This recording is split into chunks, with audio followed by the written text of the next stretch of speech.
Olá, paz e bem, graça, alegria, força, esperança de Deus nos nossos corações. 11º dia de leitura bíblica e do catecismo da Igreja Católica no nosso plano de leitura feito pelo Padre Mário Sartori em 365 dias. Hoje leremos Gênesis capítulos 16 e 17, Salmo 11, Mateus capítulo 7, versículos 15 a 29, continuação do sétimo, e o Catecismo da Igreja Católica, item 74 a 79. Pela graça de Deus, em nome do Pai, do Filho e do Espírito Santo. Amém. Que Deus guie as nossas interpretações e nosso aprendizado. Amém. Gênesis capítulo 16, nascimento de Ismael. A mulher de Abrão, Saraí, não lhe dera filho, mas tinha uma serva egípcia chamada Agar, e Saraí disse a Abrão: Vê, eu te peço, e Yahvé não permitiu que eu desse à luz. Toma, pois, a minha serva, talvez por ela eu venha a ter filhos. E Abrão ouviu a voz de Saraí. Assim, depois de 10 anos que Abrão residia na terra de Canaã, sua mulher Saraí tomou Agar, a egípcia sua serva, e deu-a como mulher a seu marido, Abrão.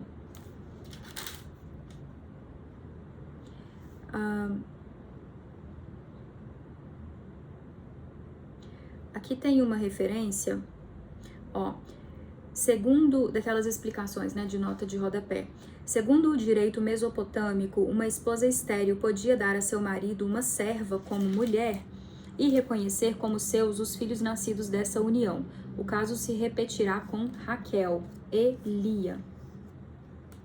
Então Abrão, possuiu Agar, que ficou grávida. Quando ela se viu grávida, começou a olhar sua senhora com desprezo. Então Saraí disse a Abrão: Tu és responsável pela injúria que me está sendo feita. Coloquei minha serva entre seus braços e, desde que ela se viu grávida, começou a olhar-me com desprezo. Que Yahvé julgue entre mim e ti. Abrão disse a Saraí: Pois bem, tua serva está em tuas mãos. Faze-lhe como melhor te parecer. Saraí a maltratou de tal modo que ela fugiu de sua presença. O anjo de Yahvé a encontrou perto de certa fonte no deserto, a fonte que está no caminho de Sur. E ele disse: Agar, serva de Saraí, de onde vens e para onde vais? Ela respondeu: Fujo da presença de minha senhora Saraí. O anjo de Yahvé lhe disse: Volta para a tua senhora e sê-lhe submissa. O anjo de Yahvé lhe disse: Eu multiplicarei grandemente a tua descendência, de tal modo que não se poderá contá-la. O anjo de Yahvé lhe disse: Estás grávida e darás à luz um filho, e tu lhe darás o nome de Ismael, pois Yahvé ouviu tua aflição. Ele será um potro de homem, sua mão contra todos, a mão de todos contra ele. Ele se estabelecerá diante de todos os seus irmãos. A Yahvé que lhe falou, Agar deu este nome: Tu és El-Roi, pois, disse ela, vejo eu ainda aqui, depois daquele que me vê? Foi por isso que se chamou a este poço de Lai-Roi. Ele se encontra entre Cádiz e Barad. Agar deu à luz um filho a Abrão, e Abrão deu ao filho que lhe dera a Agar o nome de Ismael. Abrão tinha 86 anos quando Agar o fez pai de Ismael. Capítulo 17, Gênesis capítulo 17, a aliança e a circuncisão. Quando Abrão completou 99 anos, Yahvé lhe apareceu e lhe disse: Eu sou El Shaddai. Anda na minha presença e sê perfeito. Eu instituo minha aliança entre mim e ti multiplicarei extremamente. e Abrão caiu com a face por terra. Deus lhe falou assim: quanto a mim, eis a minha aliança contigo. Serás pai de uma multidão de nações.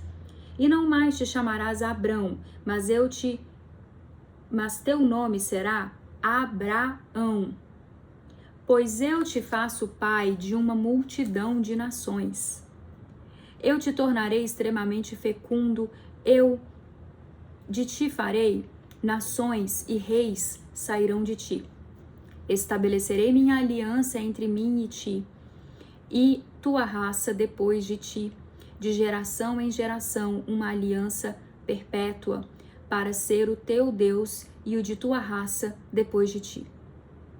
A ti e a tua raça depois de ti, darei a terra em que habitas, toda a terra de Canaã como possessão perpétua, e serei o vosso Deus. Deus disse a Abraão: quanto a ti observarás a minha aliança, tu e tua raça depois de ti, de geração em geração, e eis a minha aliança que está observada entre mim e vós.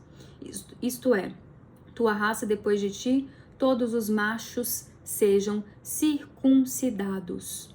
Farei circuncidar a carne de vosso prepúcio, e este será o sinal da aliança entre mim e vós. Quando completarem 8 dias,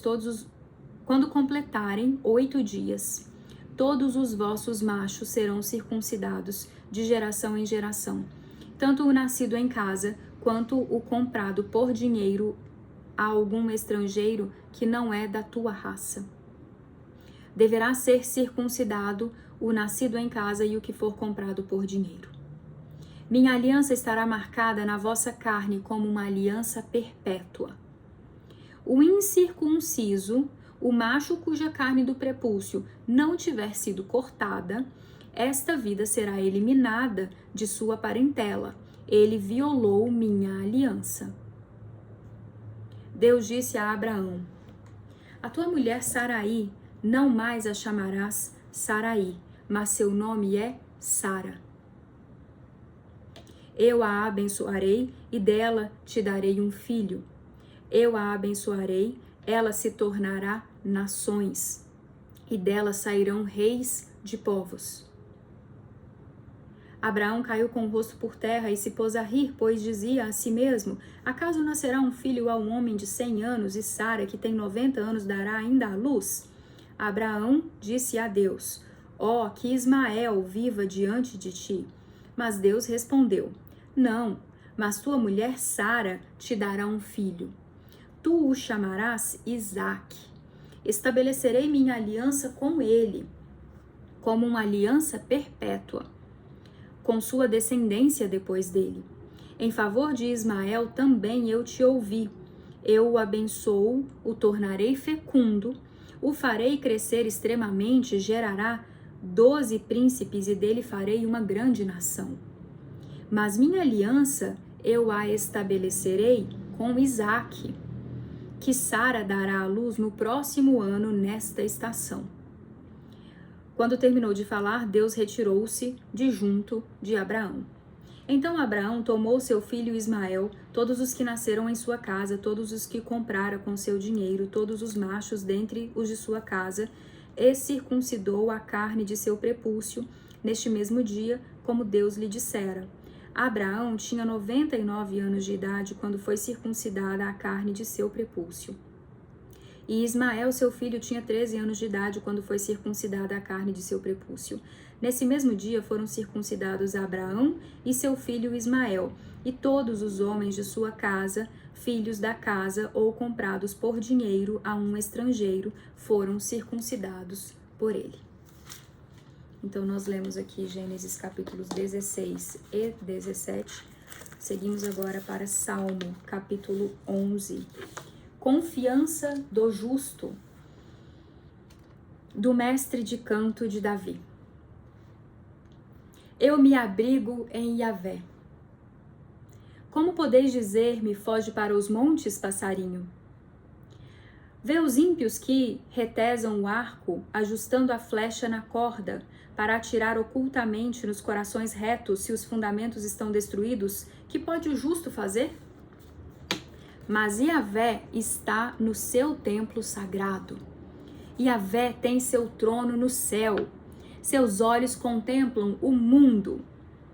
Suas pupilas examinam os filhos de Adão. Yahvé examina o justo e o ímpio. Ele odeia quem ama a violência. Fará chover sobre os ímpios brasas. Fogo e enxofre e vento de tempestade é a parte que lhes cabe. Sim, Yahvé é justo. Ele ama a justiça. E os corações retos contemplarão sua face. Amém. Mateus, capítulo 7, continuação, versículos 14 até o final, 29, 15, aliás, versículo 15. Os falsos profetas, guardai-vos dos falsos profetas.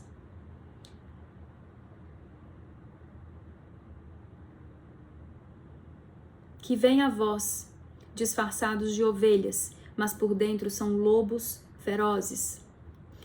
Eu vou abrir um parêntese aqui para testemunhar um conteúdo que eu acessei no outro dia e alertar e pedir para que você que está ouvindo isso também alerte outras pessoas sempre que você tiver oportunidades. Era um conteúdo do YouTube e aí era uma questão sobre extraterrestres. E só Deus sabe quantas moradas há na casa do Pai, né? Jesus falou isso, quantas moradas há na casa do meu Pai. Só Deus sabe, a gente não tem essa resposta. O Vaticano está envolvido nessas questões de estudos, né, de manifestações extraplanetárias, mas o que eu quero testemunhar é que o conteúdo que eu vi era muito perigoso, porque tinha um discurso de bem, de evolução, mas não falava em Deus, não falava no nosso Criador em honras a Ele, não citava o nome de Jesus Cristo. Então, cuidado, gente, cuidado e, por favor, alertem outras pessoas, alertem todo mundo que vocês conseguirem. Isso é fundamental, as pessoas estão sedentas pelas verdades espirituais, estão buscando. E tem muito mal espalhado por aí, que é lobo em pele de cordeiro, que não é o bem, que não está alinhado com Deus, que não responde ao nosso Deus, que não reconhece Jesus Cristo como sendo a verdade maior já revelada por Deus. E com um discurso teoricamente positivo. Então esse é o alerta. Essas coisas estão rodando por aí, estão capturando muita gente. É muito perigoso. Estejam atentos. E sejamos força de Deus para, pela graça de Deus, sermos instrumentos dele para levarmos verdades aos corações, às mentes. Retomando, os falsos profetas. Guardai-vos dos falsos profetas que vêm a vós disfarçados de ovelhas, mas por dentro são lobos ferozes. Pelos seus frutos os reconhecereis. Atentemos aos frutos sempre. Nesses tempos em que somos tão provados, e todos nós estamos sendo provados, testados, é uma realidade espiritual. Joio e trigo, né? E isso é profetizado. É muito importante que nós atentemos para os frutos. Atentemos para os frutos, estejamos atentos aos discursos. Deus quer os nossos corações. Jesus também falou isso, que os corações, né, seriam ali os grandes determinantes, para muito além do que às vezes a gente pensa e fica aí colocando na conta. Exemplo, eu tô me lembrando aqui dos fariseus, né? Como Jesus criticou e apontou tantos erros de quem estava dentro, conhecia a lei, estava dentro do processo religioso, mas não estava agradando a Deus por N razões. Então a gente tem que ter muita humildade, pedir muita sabedoria de Deus, do Espírito Santo, para nos guiar e para que nós sejamos capazes de reconhecer os frutos e principalmente atentando aos corações. Deus quer as verdades dos nossos corações, corações mais puros, corações mais compassivos, corações que amam. Amar a Deus, os primeiros, né, os mandamentos que Jesus colocou aí como sendo os mais importantes, né, a partir deles, tudo. Amar a Deus sobre todas as coisas e amar ao próximo como a si mesmo. A gente precisa se esforçar por amar mais, aprender a amar mais, e a graça de Deus. Peçamos a Deus corações mais honestos, mais puros, que amam mais, capazes de amar mais. Que Deus nos agracie com essa bênção, se assim for a vontade dele. Os falsos profetas. Guardai-vos dos falsos profetas, que vêm a vós disfarçados de ovelhas, mas por dentro são lobos ferozes. Pelos seus frutos os reconhecereis. Por acaso colhem-se uvas dos espinheiros ou figos dos cardos? Do mesmo modo, toda árvore boa dá bons frutos, mas a árvore má dá frutos ruins. Uma árvore boa não pode dar frutos ruins, nem uma árvore má pode dar bons frutos. Toda árvore que não produz bom fruto é cortada e lançada no fogo. É pelos seus frutos, portanto, que os reconhecereis. E atentemos para as obras. Nós somos chamados às obras. Amor mais compassivo e um amor capaz de partilhar, de se doar. Os verdadeiros discípulos. Nem todo aquele que me diz Senhor, Senhor, entrará no reino dos céus, mas sim aquele que pratica a vontade de meu Pai que está nos céus. E obediência na nossa relação com Deus é também muito importante. E aí cada um, né, sabe dos seus processos. Às vezes nós somos direcionados por Deus e cada um é que sabe, né, o que recebe. Obediência, humildade, obediência, confiar, reconhecer os frutos e confiar é muito importante. Muitos me dirão naquele dia, Senhor, Senhor, não foi em teu nome que profetizamos, e em teu nome que expulsamos demônios, e em teu nome que fizemos muitos milagres? Então eu lhes declararei, nunca vos conheci. Apartai-vos de mim, vós que praticais a iniquidade. Assim todo aquele que ouve essas minhas palavras e as põe em prática será comparado ao homem sensato que construiu sua casa sobre a rocha. Caiu a chuva, vieram as enxurradas, sopraram os ventos e deram contra aquela casa, mas ela não caiu, porque estava alicerçada na rocha. Por outro lado, todo aquele que ouve essas minhas palavras, mas não as pratica, será comparado ao homem insensato que construiu a sua casa sobre a areia. Caiu a chuva, vieram as enxurradas, sopraram os ventos e deram contra aquela casa, e ela desmoronou. E foi grande sua ruína. Espanto da multidão. Aconteceu que ao terminar Jesus essas palavras, as multidões ficaram extasiadas com o seu ensinamento, porque as ensinava com autoridade e não como os seus escribas. E aqui eu sempre digo que as verdades falam aos nossos corações. A gente reconhece as verdades de Deus no nível espiritual, no nível de reconhecimento espiritual, quando a gente tem humildade para receber, né? Quando a gente abre o coração e tem humildade para receber o que Deus está manifestando, é Espírito Santo, é esse reconhecimento, essa força de reconhecer a verdade no nível realmente espiritual, que nos fortalece, que alegra o coração, que dá esperança. Amém. Seguimos agora para o catecismo. Itens 7.4 a 8.3. Confirma. Não, 7.4 a 7.9.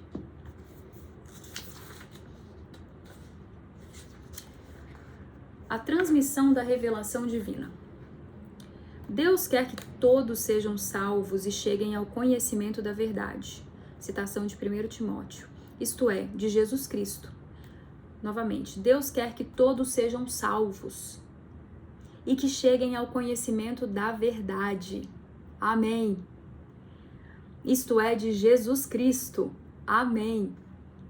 É preciso, pois, que Cristo seja anunciado a todos os povos e a todos os homens e que dessa forma a revelação chegue até aos confins do mundo. Deus dispôs amorosamente que permanecesse íntegro e fosse transmitido a todas as gerações tudo quanto tinha revelado para a salvação de todos os povos. A tradição apostólica. Cristo Senhor, no qual se cumpre toda a revelação do sumo Deus, ordenou aos apóstolos que anunciassem a todos o Evangelho, o qual, antes prometido pelos profetas, ele próprio cumpriu e promulgou por sua palavra como fonte de toda a verdade salvífica e toda regra moral. A pregação apostólica. A transmissão do Evangelho segundo a ordem do Senhor fez-se de duas maneiras. Oralmente, pelos apóstolos que na pregação oral, por exemplos e ações, transmitiram aquelas coisas que os receberam das palavras, da convivência e das obras de Cristo ou aprenderam das sugestões do Espírito Santo. E por escrito, como também por aqueles apóstolos e varões apostólicos que, sob inspiração do mesmo Espírito Santo, puseram por escrito a mensagem da salvação. Continuada na sucessão apostólica. Para que o Evangelho sempre se conservasse inalterado e vivo na Igreja, os apóstolos deixaram como sucessores os bispos, a eles transmitindo seu próprio encargo de magistério. Com efeito, a pregação apostólica expressa de modo especial nos livros inspirados deve ser conservada por sucessão contínua até a consumação dos tempos. Esta transmissão viva realizada no Espírito Santo é chamada de tradição, porquanto distinta da Sagrada Escritura, embora intimamente ligada a ela. Por meio da tradição, a Igreja, em sua doutrina, vida e culto, perpetua e transmite a todas as gerações tudo o que ela é, tudo em que crê. O ensinamento dos Santos Padres testemunha a presença vivificante desta tradição, cujas riquezas se difundem na prática e na vida da Igreja crente e orante. Assim, a comunicação que o Pai fez de si mesmo por seu Verbo no Espírito Santo permanece presente e atuante na Igreja. O Deus que outrora falou mantém permanente diálogo com a esposa de seu dileto Filho e o Espírito Santo, por meio do qual a voz viva do Evangelho ressoa na Igreja e, através dela, no mundo, leva aos crentes a verdade toda e faz habitar neles abundantemente a palavra de Cristo. Amém. Finalizamos o 11º dia. Obrigada pela companhia, paz, graça, bem, força, esperança e alegria. Tá com a sua fita laranja? Providencia, não tira ela do braço. Ajuda a gente a lembrar, a ficar mais firme ainda nessa força. Amém. Até mais.